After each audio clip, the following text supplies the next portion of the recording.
You know that your company culture, your company values, your place in the community are able to stay the same. And so that gives you a certain amount of emotional comfort that you did a job well and you left your business well. You're there to coach that co-owner, making sure that they really understand how to make the business successful for the long term. We don't want to give up financial control until we get fully paid. And so you can structure the deal in a way that allows you to do both.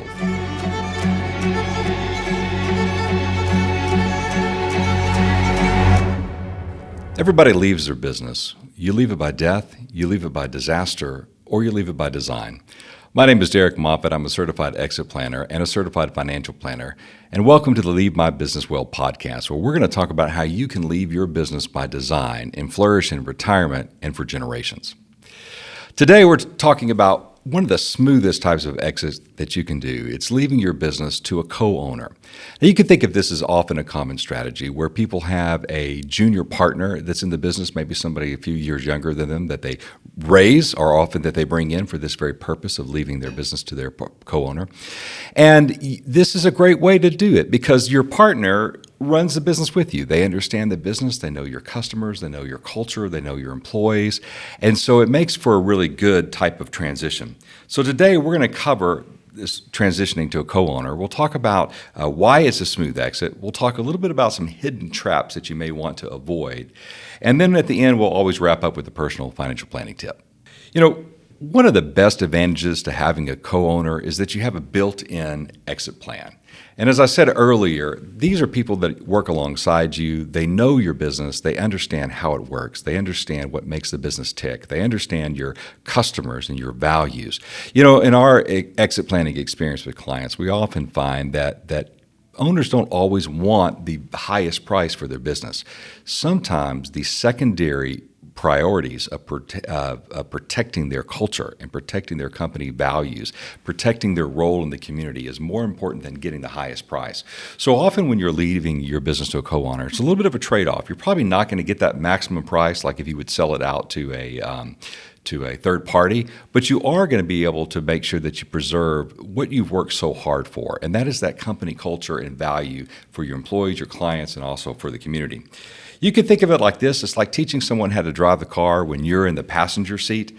You're still in the car. You're watching them. I remember I have 5 children. We've taught them all how to drive. And riding in that passenger seat is so important because you can say, don't turn there or stop or whatever the case may be. You're able to coach them as they run and lead that business to make that a smooth handoff without just handing them the keys and walking away and hoping for the best. It's a great way to transition to your business. It works because the second generation learns how to run the business, its people, its systems, its processes, with you there to guide.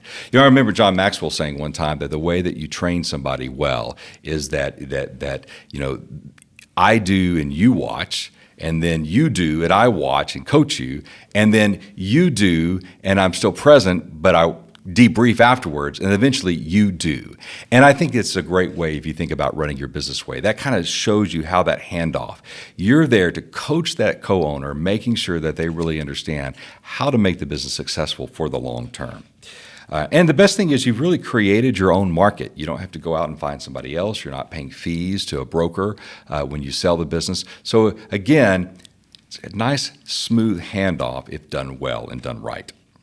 This is what I call leaving your business by design and not by chance. Let's talk about some of the advantages with this type of transfer. You know, first, familiarity. Your co-owner knows and understands your business. They understand your systems. They understand your clients. They understand your customers, your vendors, all the operations that make that business work. And so that familiarity means it's a little bit of an easier handoff when you transfer the business over time. Number 2, speed and efficiency. You know, it's like selling your house to a family member. They know all the hidden things in there already. It makes that transition super easy. Continuity. That's a huge benefit. Your employees are going to typically feel safe in this type of transition because they know the new buyer. They know how everything stays the same. There's not this major transition or change. And you can be phased out over time, which really makes it well. Simpler negotiations is another advantage. It's just easier because, again, all the parties know each other. They're already familiar. We know what we want. We know what we're trying to achieve. And so sometimes the negotiations can be quite a bit simpler than if you're dealing with, say, private equity and lots of attorneys and lots of lawyers. Those get way more complicated. And then emotional comfort. You can be confident that your business, all this hard work that you've put into your business, is still going to be there when you leave. When you finally pass that baton and give it to the next owner, you know that your company culture, your company values, your place in the community are able to stay the same. And so that gives you a certain amount of emotional comfort that you did a job well and you left your business well. Now, with any type of business transition, there's always advantages and there's always disadvantages. So let's talk about some of those hidden traps that might be there when you're negotiating or you're working with that co-owner. One of the most common is simply valuation disputes. It's easy to think the business is worth one thing, another person has an idea the business is worth something else, and so you can get into this dispute about what is the company really worth. And often when you're doing these type of inside transfers, you're really making the transfer work, you're buying out using cash flow. Again, when you're doing these types of inside transfers and cash flow-based financing, if you will, then valuations tend to be a little bit lower than what you might get if you were selling to a strategic buyer or to a third party or to a private equity or something like that. So you have to be realistic about the valuation. I recommend using a good qualified professional evaluator to come in and give you a good idea of what the business is really worth, and so that you and the co-owner can be at the same page. Financing challenges. One of the things people often say is, Derek, my employees, my co-owner can't afford to buy the business. So sometimes there are some financing challenges there. There's a couple things you can do. You can self-finance with a seller's note, and there comes some complications with that. One of the rules we always say is we don't want to give up financial control until we get fully paid. And so you can structure the deal in a way that allows you to do both, but it's important that you take some time to plan and understand what those financial challenges might be. Your co-owner may not be bankable. They may not be able to go get a bank loan. Sometimes they can, and that becomes a great way for them to buy the business. So lots of things to think about when it comes to finances. And again, this is why even in a co-owner transfer, I think planning 5 to 7 years in advance lets you really prepare both you and that co-owner for that transition. So for example, let's say you start planning 7 years in advance and by year 4 you're going to start that transition out process. Well, that person could be cleaning up their personal finances. They could be making sure they've got everything in line so they can go out and get that bank loan. Time is one of your most important assets in any type of exit plan that you do. The longer that runway, the more successful you're going to be and the more options that you have. So it's important to keep that in mind. Limited market is an issue, is kind of a disadvantage. Sometimes you can get into, when you're selling to third parties, this competitive kind of auction where you've got multiple people bidding for your business and they're bidding that up. When you're selling to a co-owner, you don't have that. Your limited market is that co-owner there. And so one of the advantages is you can use some discounting techniques to be able to transition that business at a lower price to the buyer. And there's some other techniques you can use to make sure you're fully compensated. But you've got a limited market. You're not going to get the maximum price. That's the trade-off that you make. You're going to preserve company culture and values, your employees and your clients and your community interests in exchange for a lower price probably at the end of the day. It can be emotional. There's often emotional complexity.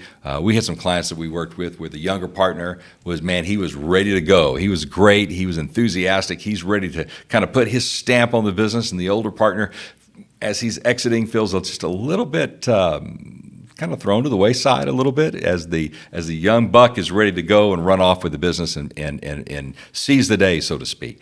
It can be tough. It can be tough because often that junior partner has ideas and changes and things they've been wanting to do for a while. They've been constrained by that senior partner's ownership and really authority in the business. And that dynamic changes. It can be tough emotionally. So you still have to work through that emotional transition. And like a lot of exits, what we find is that owners have spent their life creating these businesses. And so all of a sudden you go from having a meaning and a purpose and something to do every day to all of a sudden you're kind of in the way if you show up to work, even if you come by just to say hello. And so that can be tough. So one of the things you want to do in any type of exit plan is make sure you have a next step strategy. What are you going to do next with your life? What are you going to do after that exit? What are you going to do when you finally pass the baton? What does that look like for you in that next phase? That'll help make that transition of closing this chapter. If you're opening up a next chapter, that'll help you be way more successful in both cases. It's really important. And finally, there is some succession risk. Maybe your partner isn't ready to lead solo. With a lot of exit planning, a part of that drives value in business is having top-notch management team. Having really top-shelf management team is really important. And so sometimes people can think, well, I'm going to hand it to a co-owner. I don't need to do that management development like I would if I was selling to a third party. And I would say that's probably not true. It may be as important, if not more important, to make sure that you have done the work to make sure that co-owner is really ready to lead the business solo. What systems do you have in place? What processes do you have in place? I've had clients that want to sell to co-owners and they've never seen P&L statements, so believe it or not. And so it happens that way. And so you want to make sure that you've done the work, again, in advance to make sure that co-owner is ready to lead the business, that they've got a vision for the business. They understand the soft management skills that are so important. They understand the financials and how to operate the company financially. So building a good management team around that co-owner is really time well and money well invested in that transition, especially if you've got some sort of carry note. If you're going to carry the note, you want to make sure that person has the ability to run that business successfully so that you get fully paid at the end of the day. It's really important. So let's take a minute and talk about kind of a practical example here. I'm going to tell you a story about a coding company. Now, John and Emily co-own this small software firm, and John had built it from scratch for over 25 years. Emily joined later, in the sales and worked her way up, and John just valued her contribution to the company, and so over time, he gifted her shares of the business. So at the end of the day, she was about a 20% owner, John owning 80% of the business. Now, over time, their goals shifted. John wanted to focus more on philanthropy. He wanted to focus more on family and on his travel. And Emily, well, she was excited and she wanted to scale the business and really grow the business aggressively. So as their goals begin to shift, John begins to recognize, hey, I think it's time for me to step aside and let Emily take the business to the next level with the next generation. So he decided to sell. And that was not the toughest part. The toughest part was, yep, you got it right, it was the valuation. How much is the business worth? John saw decades of sweat equity where he had, again, built the business from nothing and sacrificed family time and hours and put himself at financial risk over years to finally make this business work. And Emily came in and all she saw were markets and numbers and opportunity. And so this difference really was tough for them. So what did they do? Well, after some back and forth, they finally agreed on a multi-year kind of buyout plan. So John transitioned out gradually while Emily stepped in and stepped up as the new leader. And so this plan was really well thought out over time. It was about a 5-year plan for them.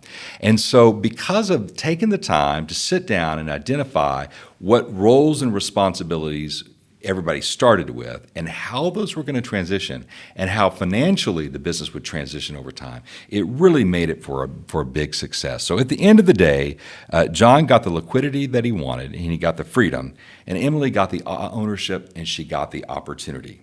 Now, both preserved the one thing that mattered really the most to them, and that was the heart of the business. They both really loved the business. They loved what they were doing. They loved their employees. They loved their clients and even their vendors, and they had a great role in the community. So that was a glue that held them together. They wanted to make sure they preserved this high-quality business that John had really spent years developing, and so they made it work. So here's the goal.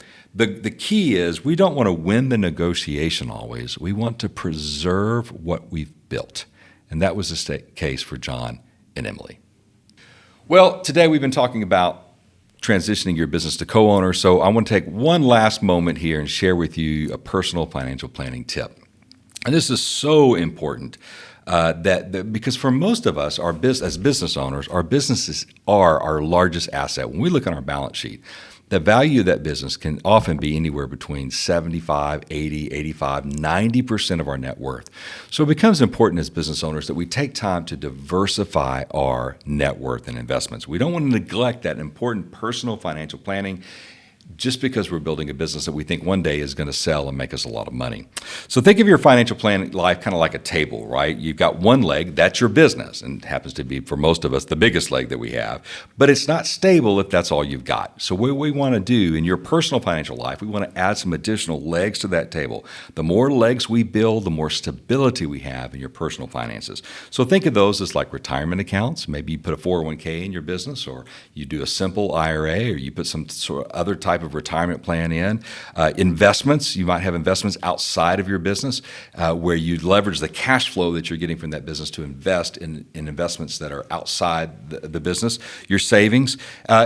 Several legs, and the more you have, the better off you are. So you do want to take time to diversify that and make sure that your financial life is really, really stable as you go along.